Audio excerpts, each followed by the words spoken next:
In this video, I'm going to show you how to go through and how to work with your text. So I'm just going to start off here. I'm on my slide number 1, and this slide here has, you can tell that it has an image and it also has some text area, and it says double tap to edit. So that's exactly what I'm going to do. I'm just going to double tap on that area, and notice how that automatically will bring up my keyboard. So I'm just going to type a title here. Notice how autocorrect shows up there. If I want to use that, I can use it. If not, I just do that. And if I want to hide my keyboard now that I'm done, I could either hit return to get to another line, or I could touch in the bottom right hand corner. You have the little keyboard icon, so that's going to make the icon go away. So now I double tap that to get in there to edit. If I single tap on it, you're going to notice it's going to pull up kind of like little lines with blue handles.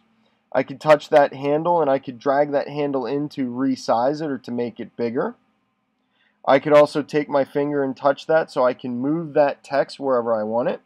Notice you see that I have some grid lines, and when I move it you'll see a little yellow line pop up or a white line. That line right there tells me that I have my words centered horizontally, and it also will help you, it kind of gives you guides to help you determine where to put some things if you're trying to line up multiple objects and images and text. So again, I'm going to go to my presentation, I'm going to touch it once, and you're going to see that I do have the option that pops up to cut, copy, delete. The option to lock, what lock will do is it will allow you won't accidentally bump in and move your words around. I could also go in and I could do animate, which will allow me to add specialized animations to my text.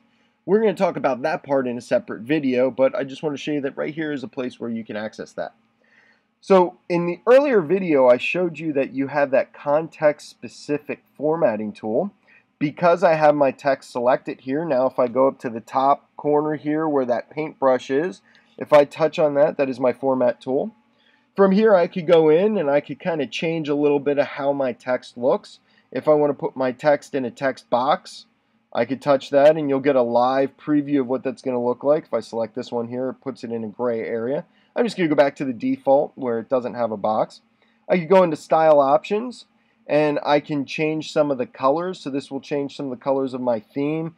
Right here, this is the fill. If I choose to do a fill, I can change the border. I can add a border if I want. If I do that, notice it gives me a whole new selection of options that I can choose that will change the lines. I could also go into effects, which allow me to add shadow. And again, depending on what option you choose, it gives you some more choices. If I select reflection, I can even control how much of a reflection that text will have. If I want to go back, I could just hit that back arrow, and that was style options.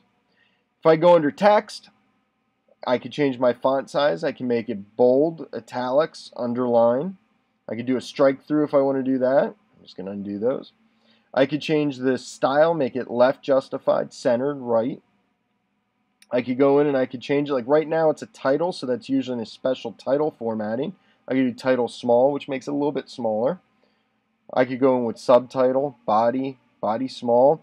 I could scroll down and I could start going into the other ways that I can use that formatting. But because this is my title page, I'm going to go back to title. There's also a section here called arrange. If you put multiple objects on here, maybe you have multiple pictures, multiple text, I could go through and decide if I want my text to show up on the top. Like right now, if I drag my text over top, it's kind of hard to see because of the color, but you could tell that my text is above my picture. If I go back up to that right now and I change the arrangement, now my text will go behind the picture. So you could change almost in a three-dimensional space what shows up in the front or what shows up in the back. I could also change my text alignment within the box to be at the top of the box, be at the bottom of the box. I could add columns if I want to right from here just by selecting plus and minus. And I could also change my margins.